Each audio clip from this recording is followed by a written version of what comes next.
Welcome. In this session, we will discuss about energy management and audit. So before starting this session, let us discuss about this energy management cycle. This cycle always starts from the company commitment. Then the second stage is the understanding of the energy use, then planning and the organization, then implementation of the recommendations, then verification, monitoring and the reporting, and again goes to the company commitment.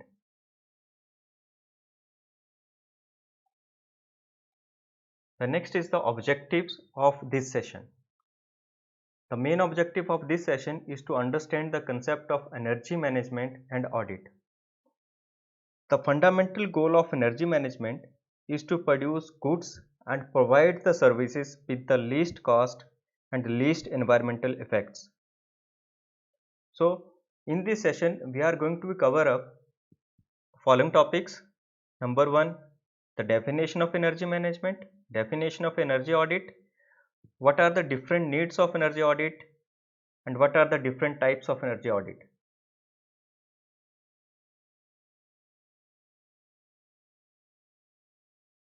So the first topic of this session is the energy management. So as per the BEE, that is the Bureau of Energy Efficiency, the definition for the energy management is the judicious and effective use of energy to maximize the profit and enhance the competitive positions. The second definition for the energy management is it is a strategy of adjusting and optimizing energy using the system and procedure so as to reduce energy requirements per unit of output while holding constant or reducing total cost of producing the output from these systems. It means we have to reduce the energy use, energy consumption without compromising the comfort level of machine and without compromising the efficiency of the machine.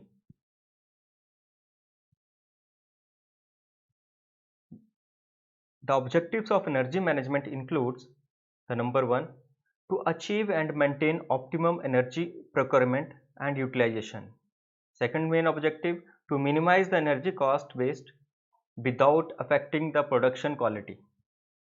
And the last one, third, is to minimize the environmental effects. So the successful energy management must combine an effective strategy with the right practical action. And it begins with the key decision makers and then involves every employee on a day-to-day basis. Next is the energy audit. Energy audit is the key to a systematic approach for decision making in the area of energy management, and it is the attempt to balance the energy input with its use. Again, the definition from the BEE, energy audit means verification, monitoring and analysis of energy use of energy, including the submission of technical report containing recommendations for improving energy efficiency with cost benefit analysis and an action plan to reduce energy consumptions. So energy audit is the systematic approach for decision making in the area of energy management, and it also attempts to balance the total energy input with its use, and it quantify the energy usage according to its discrete functions.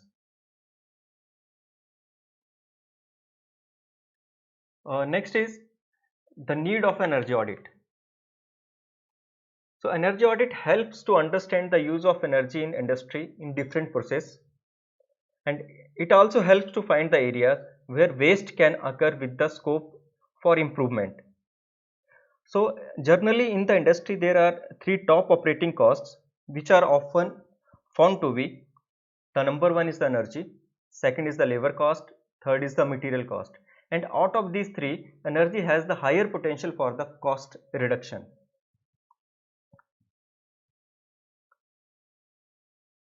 So in the continuation of this, what are the different types of energy audit? The type of the energy audit to be performed depend on the type of industry and the depth to which final audit is needed and the potential and the magnitude of the cost reduction desired. So with this, The energy audit can be classified into following three types. The number one, preliminary audit, number two, targeted energy audit, and number three, detailed energy audit.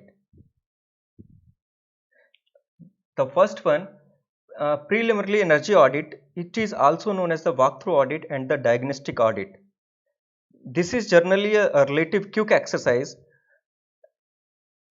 to obtain the data and to find the scope of energy saving, right? It includes to find the opportunities to save the energy without any investment, just uh, arresting the leakage, controlling the excess air by adjusting the fan dampers. Then second one is a targeted energy audit, right? So targeted energy audit often results from the preliminary audit, right? They provide the data and detailed analysis on the specified target projects.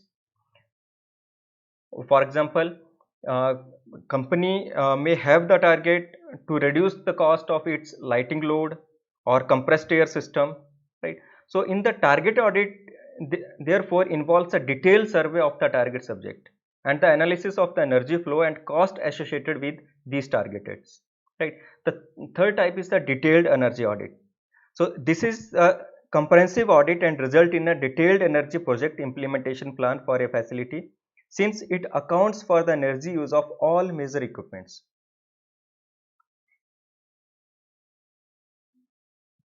So this detailed energy audit is further divided into the three categories, three phases. The number one is the pre-audit phase, number two is the audit phase, and number three is the post-audit phase. And these three phases further are divided into the 10 steps, right? So that is known as a 10-step methodology for conducting detailed energy audit. The first step is plan and organize a walkthrough audit and informal interviews with energy manager and production and plant managers. So the purpose of this step number one is to establish and organize an energy audit team, right? Second point is organize the instruments and the time frame. Third point is to become familiar with the process and the plant activities. The second step is introductory meetings with all divisional heads and persons concerned with the energy management, right? And the purpose of this step is to build up the cooperation and the orientation awareness creation, and also issue some questionnaire for each department. And all these two steps are come under the first phase, that is a pre-audit phase. Step number 3, this is the beginning of a audit phase, and this step includes the primary data gathering, process flow diagram and energy utility diagrams. The purpose of this to collect the historic data and analysis for setting up the baseline of the energy consumption, right? Second main point here is to prepare the process flow chart and design operating data and schedule of operation. Under this phase, the step number 4 is to conduct survey and monitoring, right? The purpose to do the measuring in the plant, just like the motor survey, insulation, lighting survey with portable instruments for operating data, and confirm and compare the operating data with the design data. Then the next step is the step 5, that is the conduct detailed trials for selected major energy equipments. The purpose